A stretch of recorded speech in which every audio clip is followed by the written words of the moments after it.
Hello, welcome back to part 4, and this is Nashville Nutritarian, February 16th, 2019 in Nashville, Tennessee. And the title of this section is called, Are These Foods or Addictive Drugs? It sounds a bit strange, but the foods that we are used to and are accustomed to have very compelling properties where they really make us want to eat them over and over.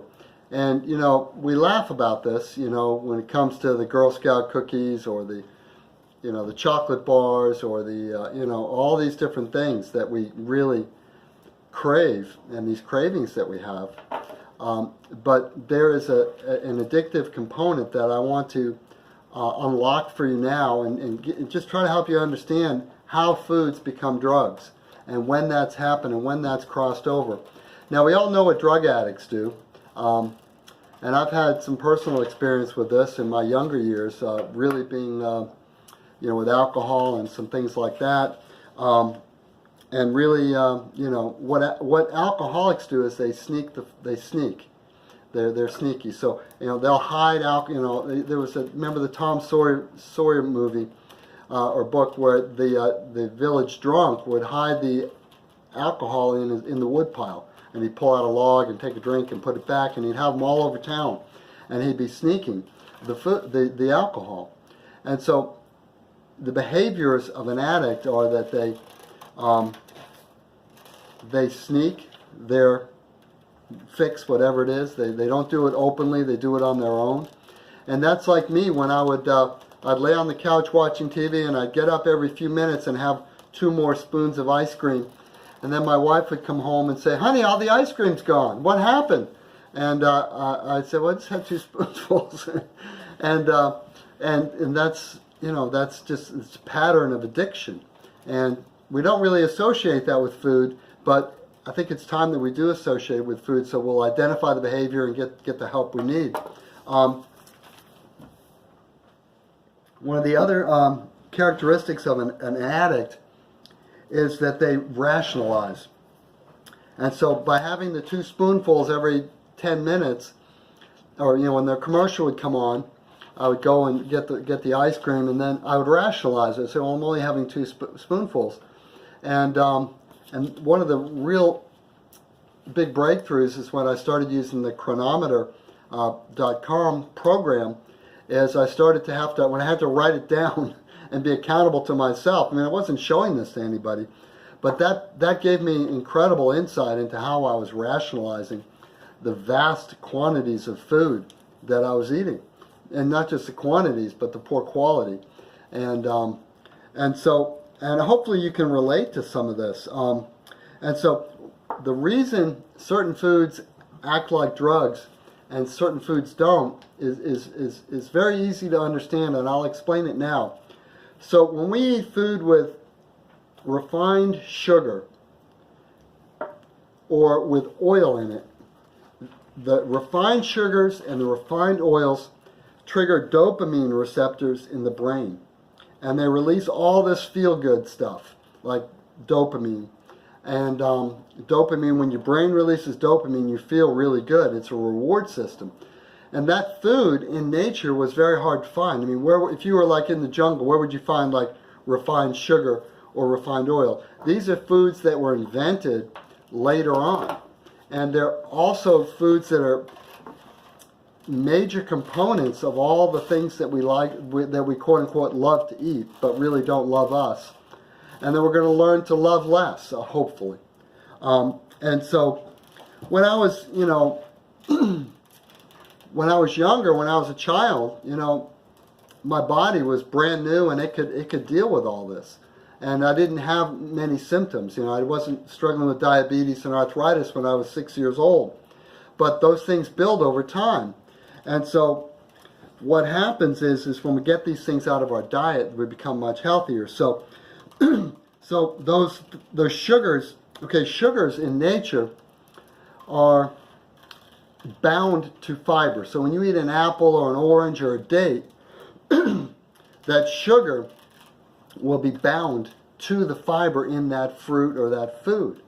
And it doesn't go into your bloodstream as quickly, and it doesn't trigger the dopamine rush that you get. And the same way with the oils. You know, when you eat an olive, that oil is bound up in the molecules of the olive, and it doesn't get released, and you don't get the oil as quickly. And that oil, you know, it makes you feel good. And then when you do things like fry foods in oil, it's just like dopamine multiplied. And these foods become very, very addictive, like French fries are a good example, or fried chicken. Really, really horrible foods, very little, if any, nutrition, but a huge amount of overhead in them as far as what your body has to eliminate and detox. It makes you feel really good, and it's fast because you can get all those calories really quickly, and so you're quote-unquote saving time. But if you're killing yourself, then really what time are you saving on the other end of your life? Not much. You know, if you're getting all these diseases that these foods cause. And then there's another component of addiction, and this is what the packaged foods really specialized in. And that's when you combine the sugar and the fat. And then if you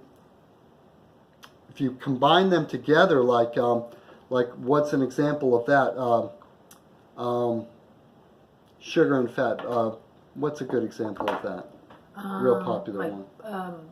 Sticky donuts. Donuts. Oh, perfect. Thank you. Thank you. Yeah, see, I don't eat these foods anymore, so I don't really know. Donuts. Donuts are the perfect example of, you take all this sugary pastry, you fry it, and you eat it. I mean, the experience is probably like the experience of somebody using cocaine or heroin, I don't know. But it's a tremendous dopamine release. And in the morning, you wake up, you're groggy, you're a little depressed, and then that just hits you, and it just feels like bliss. And I remember that. I remember eating a box of donuts. I could do that. And it's really tough on the body, and you want that. And so that donut becomes a habit. And so, you know, you go to all these like coffee shops, and they're becoming big chains. You know, these donut stores and these coffee stores are becoming, you know, the line's going out the door in the morning, and the drive-through is backed up, and all the fast food places are doing it. You know, these you know, egg biscuity things that they serve. They have lots of sugar, lots of fat in them, and that's just what your brain, you know, your brain on drugs. You know, that's what it is. And so the bad news is that this is all you eat, and I understand that. But there's good news as well, is now that you have the knowledge, you're empowered to not be a drug addict with the food. And so what you can do is you can understand this very simple truth, that detoxing, or no, what's the word?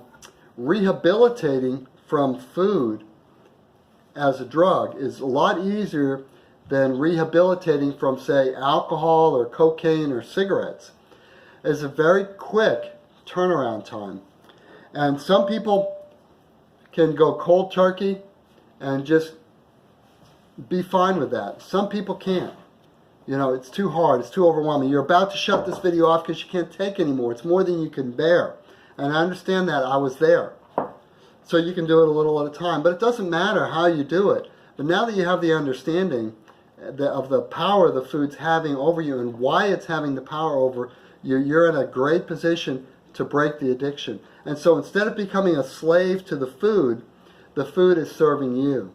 And we know we're a slave when we do the things we don't want to do. You know, when we go and eat the whole bag of chips, and we know we shouldn't do that. And then we're slaves to that, you see. And so this is about freedom. It's about taking our bodies back. There's a lot of really important spiritual things going on here too.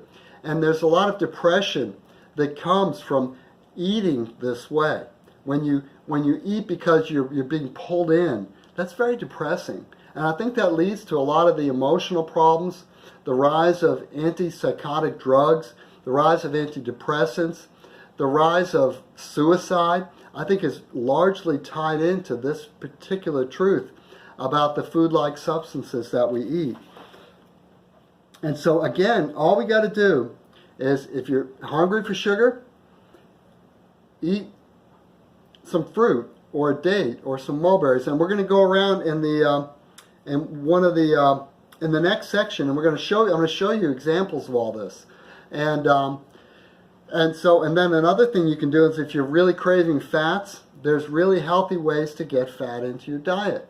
And so the transition is really pretty easy, and the good news is it only takes a few days to get out of these addictive patterns with the food. The food's a pretty short rehabilitation time, but it takes conviction, and it really helps if your family's doing this, and it really helps if your community's doing this. So when you go to like the picnic at church, and they don't only have fried chicken, but they have the fried chicken and some salad. This is because we got to be inclusive, because not everyone is dealing with all the things I'm dealing with. But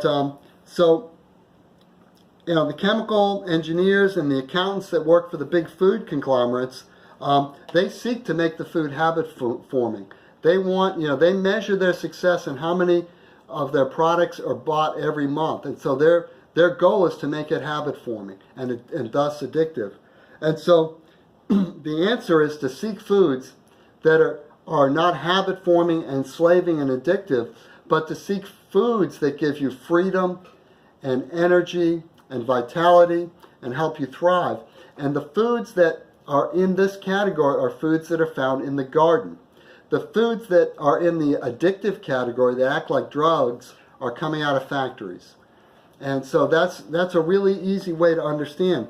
And so I'll wind up there, and then we'll come back and we'll take a tour of my kitchen, and I'll show you some foods that are really helpful for me and are a real blessing to me. So you can stop the video there, please, and we'll continue in a little bit.